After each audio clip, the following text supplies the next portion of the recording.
ওকে, জন আব্রাহামের নতুন সিনেমা থেরান সেটা আমি দেখে শেষ করলাম। এটা কিন্তু ম্যাডক ফিল্ম থেকে 14 আগস্ট ডাইরেক্ট ওটিটিতে এসেছিল। কোনো কারণে আমি সেটা তখন দেখতে পাইনি, তবে এখন থেকে আমি শেষ করেছি। এখন আমি তোমাদের সাথে এই সিনেমাটা নিয়েই কথা বলবো।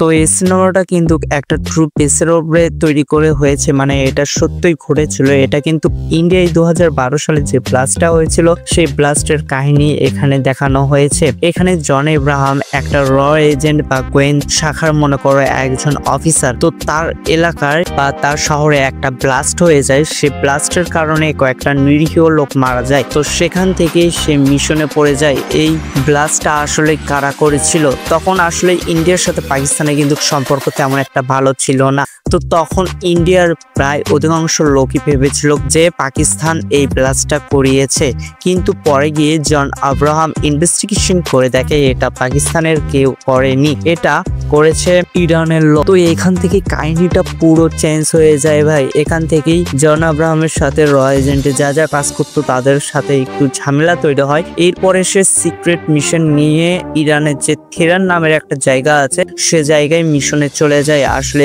ব্লাস্টটা যারা করিয়েছে তাদের মেরে ফেল দেওয়ার জন্য বা এনকাউন্টার করার জন্য। তো এই সিনেমার কাহিনীটা আসলে সত্য করে বলছি অনেক সুন্দর। এটা কিন্তু থিয়েটার রিলিজ করার মতো একটা সিনেমা ছিল, তবে ম্যাডক ফিল্ম কেন জানি এটা ওটিটিতে ডাইরেক্ট রিলিজ করে দিয়েছে। সত্য করে বলেছি এই সিনেমার কাহিনীটা কিন্তু অনেক সুন্দর ভাই। এই সিনেমায় কিন্তু জন আব্রাহাম তার সম্পূর্ণ লেভেলের চেষ্টা, মানে তার বেস্ট দেওয়ার চেষ্টা করেছে ভাই। তার অ্যাক্টিং দেখে তোমরা এখানে বুঝতে পারবা।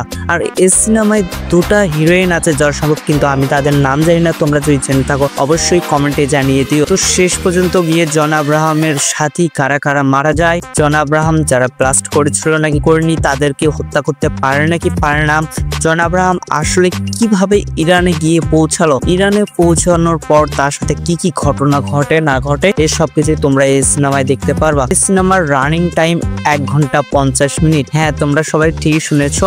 আমরা কিন্তু ইন্ডিয়ার সিনেমা সম্পর্কে জানি যে তারা 2 ঘন্টা 30 মিনিট সচরাচর সিনেমা তৈরি করে থাকে, তবে এই সিনেমার রানিং টাইম কিন্তু 1 ঘন্টা 25 মিনিট, যেটা আসলে আমায় অনেক সুন্দর লেগেছে। খুব কম সময়ে তোমরা সিনেমাটা দেখে শেষ করতে পারবা। তো আমি তোমাদের সাজেস্ট করবো তোমরা একবার হলেও সিনেমাটা গিয়ে দেখে আসো। তো আজকের ভিডিওটা এই পর্যন্তই। তোমাদের সাথে দেখা হবে নেক্সট একটা ভিডিওতে। Good bye.